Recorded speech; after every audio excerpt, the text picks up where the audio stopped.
coming off a, Georgia Tech win and having a bye week, it's nice.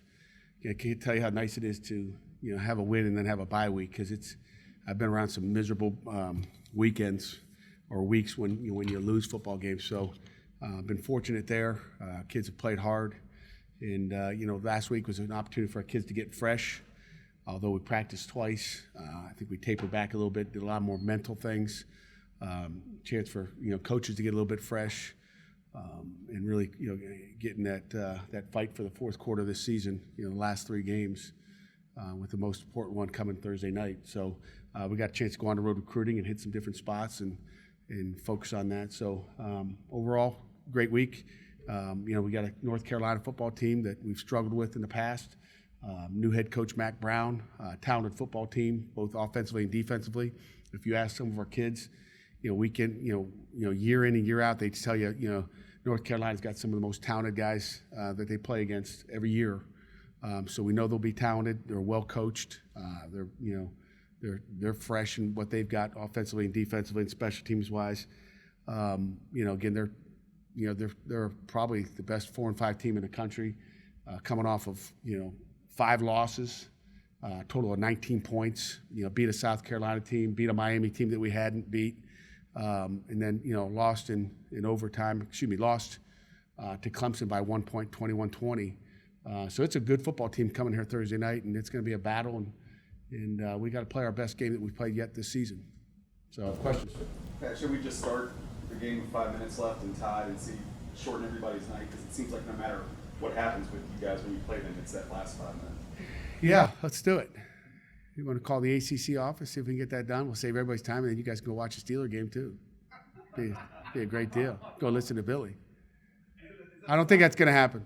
Is it a style thing? I mean, is it just the way that you guys are built that it's always like that, regardless of who's having a better year? I mean, you're talking about in this game in particular, or just on the year? I mean, historically, with you guys, it's been since you've been here, it's just been super tough. Again, it's good football. And, you try to win football games a smart way. You watched the Steelers game last night, got a chance to catch the end of it. In their 4-minute drill, they run it 3 times and punt it and, rely on their defense, which is what smart coaches do. And tight games like that, I mean, we can sling it around, try to, score another 7 points. But in the end, all we're going to do is win the football game. And if it takes the last 5 minutes, the last minute, doesn't matter. Just get the W. Do you have much of a history with Mac Brown? Not really. Obviously, he's coached a long time, but he's a heck of a guy. Very, very likable guy. You can see why he's had so much success, and I'm looking forward to a matchup with Mac Brown. He's a legend. They've been talented for a couple of years now, but is Sam Howell the difference in that game? Yeah, he's a difference on offense, but they've had quarterbacks that were accurate. I mean, they've got a talented backfield. The receivers are talented. They got players. I mean, you can have a good quarterback that's making plays, but if you got nobody that catches the ball, if you don't have running backs that are running the football, they got an offensive line. I mean, it's one guy doesn't make a difference. So I'd say no. He's a good football player. He's really good. He's a freshman. He makes good decisions. He's very accurate with the ball, but it takes more than one. It's a team sport. It takes 11. He can't do it all by himself. A running back can't do it all by himself, and I think sometimes we forget that. It takes 11, and it doesn't matter. We could bring Dan Marino back. It ain't gonna matter. The guys better catch the football, and you need 10 other guys. Do you feel like you guys are pushing the ball downfield on offense? Sometimes again, it's just kind of what they're giving you.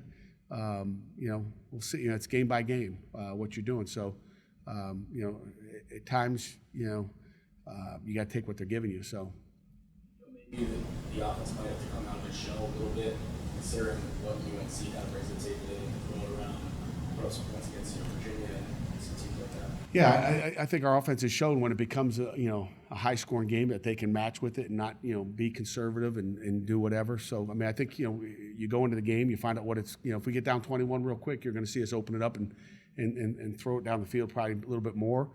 But it depends on the style of the game, the weather of the game, and everything else. You take everything into account. Do you think that's just the way that you guys have approached the last 3 games? Because in terms of like the passes 20 yards downfield and everything, the completions and stuff, it's down the last 3 as opposed to the first Right. I mean, I think it just comes down to who you are and what that defense is given to you too. So we'll see. You guys are still leading the nation in sacks, but there are 6 ACC teams in the top 20 nationally. No other Power 5. I think I looked it up. Big Ten's got 4. SEC's got 1. Pac-12 doesn't have any. Is there anything? Are you guys just great coaches? Is it great players, or is it the fact you got some experienced quarterbacks in this league that might be helping boost those numbers? Yeah, I don't know what it is. Certainly not we're great coaches, but it takes players. It takes a secondary.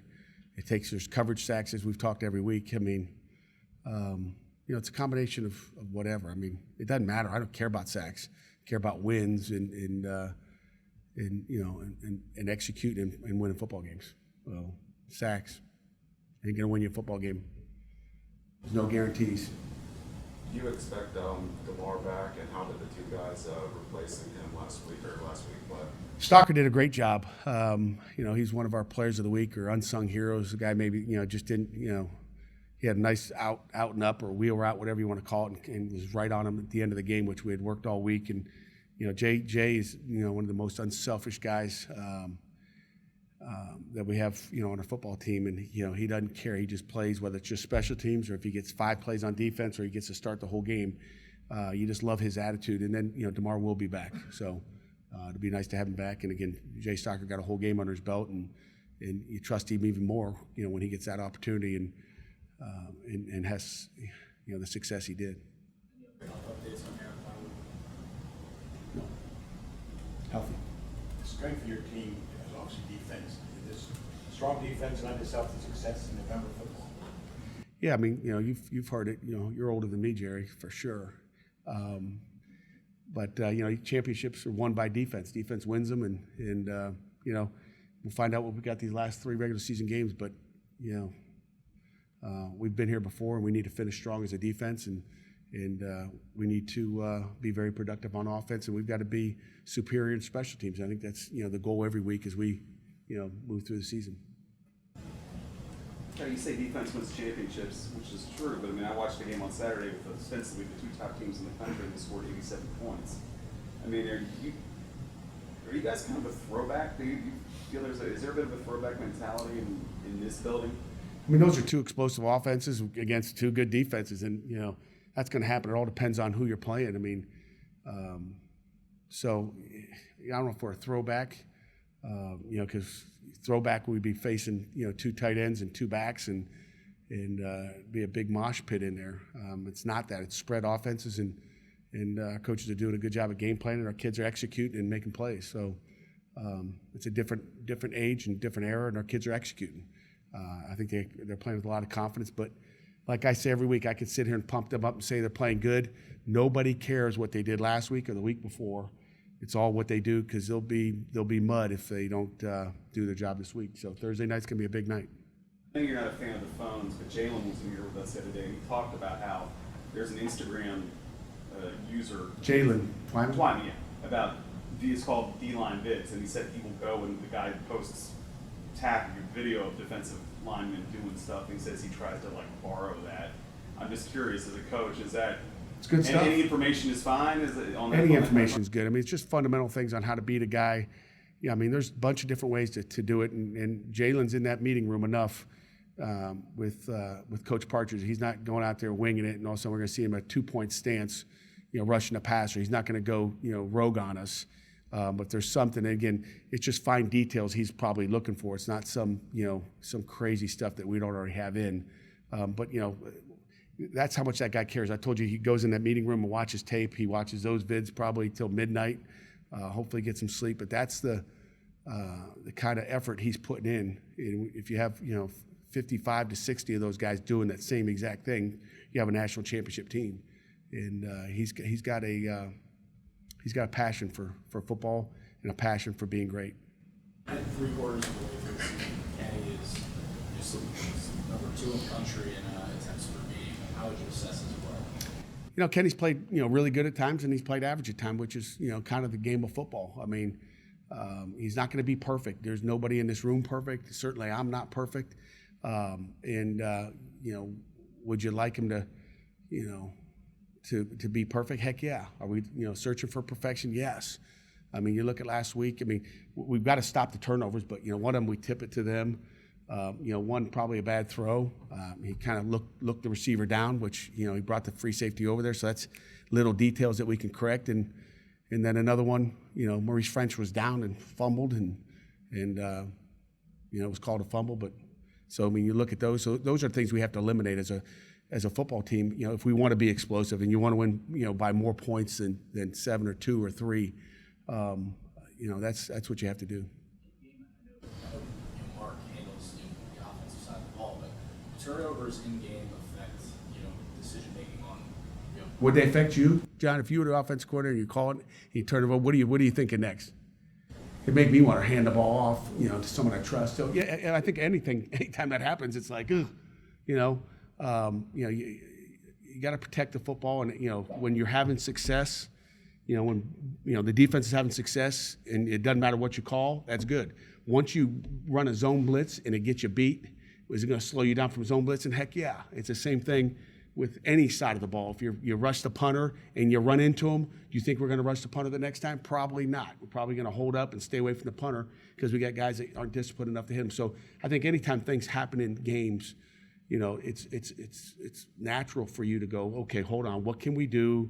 What are our guys capable of doing right now, and how do I not throw the game by just chucking it as deep as I want to, or doing things that really hurt the football team? I think it's just being smart. You don't like interceptions. When you throw the ball more than every other team in the country except one team, isn't that lend itself maybe to bad things? Maybe one. I mean, I don't want 3 a game. I can tell you that. I mean, we know things are going to happen. Nobody's perfect, but. We've been a turn over the ball in the first half type of team here the last couple of weeks, and we got to get that out of our system. How would you assess the play of your offensive line in the past few weeks? I think the O-line's done a great job. I should say good job. Nothing's great, but they've done a nice job. We've run the ball. We've protected the quarterback pretty much.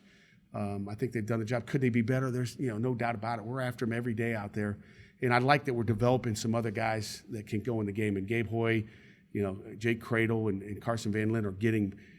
Those reps that we've talked about a week ago that are helping them be everybody a little bit fresher, and we got guys we can trust besides just 5 guys. A year ago it was 5 guys, and there was no 6 man. It's nice, just like in basketball, if you can bring that 6th or 7th guy off the bench. One of the biggest differences in the team since September, definitely offensive line. There's no doubt about it. I mean, I think our line's gotten better, each week, and I think it's progressed as we have gone through the season, and it's got to continue. A year ago in the fourth quarter of the season, we were without, our starting center, and that kind of, took a toll on us. So that depth in building that guy to come in and be a factor is critical. Charlie mentioned Tyler Bentley the other day. He said light's kind of clicking and he's getting a lot of reps. What have you seen out of him? I've seen a lot of things. I've seen him grow up off the field as well as on the field. And he's being explosive. And again, sometimes it takes a little bit longer. He's still a puppy. He's a redshirt freshman that is supposed to get better every week. And sometimes it's just like this. I mean, him and Devin and David Green have been battling it out. And Devin was ahead for a while. All of a sudden, David Green starts to go. I mean, it's just he's taking coaching. He's working hard, and good things happen when you pay attention to the details. And does it take a certain amount of confidence for a defensive lineman to come here and ask to wear number 97? Well, I would say yes. I mean, he won in 97. He started off in 55, wasn't it? Yeah, so he was 55 a year ago. But after last year, he asked if he could be 97. I said, if you study like 97 and you play like 97, we'll give you 97. But I believe, EJ, correct me if I'm wrong, was 55 a year ago? I don't know how I remember that. A lot of things I forget. But he got 97 in the offseason, and again, so he didn't ask for it out of high school. He waited his turn, and that's his idol. That's who he wants to be, and and he's played hard like him. We need to see what he does for the next 3 games. We're 97. Maybe he'll put him back at 55 if he doesn't finish strong. What was your first reaction when you found out the scheduling that you would hit in the stadium? I really don't think about it much, John. Until this week, I thought about it. It's like, what are we doing here? But, it's kind of, you look at it and go, it's not good for the ACC. playing on the same night as an NFL franchise in your same city. It'd be different if the Cowboys were playing, the Seattle Seahawks or something, or the New England Patriots. But it's the same city, 2 hours away. Again, our schedule came out before theirs. I think there needs to be, especially with some NFL franchises in college football and conferences, that they have to start to look and say, what makes sense for the city of Pittsburgh, and that obviously wasn't done. So I don't make the schedule. They give me a game, we'll play them wherever they are, and it just happens to be the case this week. So. Speaking of the NFL, was Aaron able to stop over here before the game yesterday? Was that what? Aaron Donald. No. If he stopped over here, I'd be real mad if I was Coach McVay. But he was over here working out this morning, so he must have not taken the team playing back. So he's back in Pittsburgh and got to work out downstairs with Coach Andrews.